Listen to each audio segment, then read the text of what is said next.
నమస్తే ప్రస్తుతం మనం అసెంబ్లీ దగ్గర ఉన్నాము మొత్తానికి రెండో రోజు కూడా పార్టీ ఫిరాయింపు ఎమ్మెల్యేల విచారణ మాత్రం కొనసాగుతున్నది అసెంబ్లీ స్పీకర్ కార్యాలయంలో అయితే మొదటగా అసెంబ్లీ స్పీకర్ కార్యాలయం మనకు నలుగురు ఎమ్మెల్యేలను ప్రత్యక్ష విచారణ స్పీకర్ నేరుగా ప్రత్యక్ష విచారణ మాత్రం అసెంబ్లీలో నిన్న కొనసాగింది ఈ రోజు కూడా రెండో రోజు కూడా కొనసాగుతున్న పరిస్థితి అందులో ప్రధానంగా మొదటి విడతలో నలుగురు ఎమ్మెల్యేల విచారణ అయితే కొనసాగుతుంది అందులో చేవెళ్ళ ఎమ్మెల్యే కాళ యాదయ్య రాజేంద్రనగర్ ఎమ్మెల్యే ప్రకాష్ గౌడ్ బండ్ల కృష్ణ మోహన్ రెడ్డి గద్వాల ఎమ్మెల్యే గూడెం మైపాల్ రెడ్డి పటాన్ చెరువు ఎమ్మెల్యే ఈ నలుగురు విచారణ మాత్రం కొనసాగుతున్నది ఈ రోజు మాత్రం రెండో రోజు విచారణ మాత్రం కొనసాగుతున్న పరిస్థితి ముందుగా రాజేంద్రనగర్కి చెందిన ప్రకాష్ గౌడ్ విచారణ మాత్రం కొనసాగింది అంటే బీఆర్ఎస్ పార్టీకి చెందిన ఎమ్మెల్యేలు ఎవరైతే ఉన్నారో చింతా ప్రకాష్ గౌడ్ తరపున చింతా ప్రభాకర్ ఏదైతే పిటిషన్ వేశారో తన తరపున న్యాయవాదులు మాత్రం ఈరోజు ప్రకాష్ గౌడ్ తోటి మొదటగా వాదోపవాదాలను మొదటగా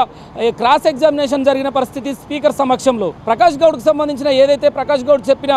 విషయాలను అలానే బీఆర్ఎస్ పార్టీకి చెందిన ఎమ్మెల్యేల అడ్వకేట్లు వాదించిన విషయాలను స్పీకర్ కార్యాలయం నమోదు చేసుకున్న పరిస్థితి రెండో వ్యక్తిగా కాళ యాదయ్య విచారణ మాత్రం ప్రస్తుతం కొనసాగుతున్నది మరి కాసేపట్లో కాళ యాదయ్య విచారణ కూడా కాళ యాదయ్య తరపున కాళ యాదయ్య స్వయంగా వినిపిస్తున్న వాదనలు కావచ్చు కాంగ్రెస్ పార్టీలో నేను చేరలేదు కాంగ్రెస్ పార్టీ కండువా కప్పుకోలేదు నియోజకవర్గం అభివృద్ధి కోసమే ఏదైతే కాంగ్రెస్ పార్టీ ముఖ్యమంత్రిని కలిశామని కాళ యాదయ్య చెప్పారో అదే విషయాలపైన వాదనలు వినిపిస్తున్న పరిస్థితి బీఆర్ఎస్ పార్టీ తరపున కూడా బీఆర్ఎస్ పార్టీ ఎమ్మెల్యేల తరపున పిటిషన్ వేసిన న్యాయవాదులు కూడా ఆ క్రాస్ ఎగ్జామినేషన్ని కాళ యాదయ్య చెప్పిన విషయాలను కూడా స్పీకర్ కార్యాలయం నమోదు చేస్తున్న పరిస్థితి తర్వాత పటేల్ గూడెం మైపాల్ రెడ్డి పటాన్ చెరువుకు సంబంధించిన ఎమ్మెల్యేది కూడా వాదనలు వినే అవకాశం ఉంది దాని తరపున బీఆర్ఎస్ ఎమ్మెల్యే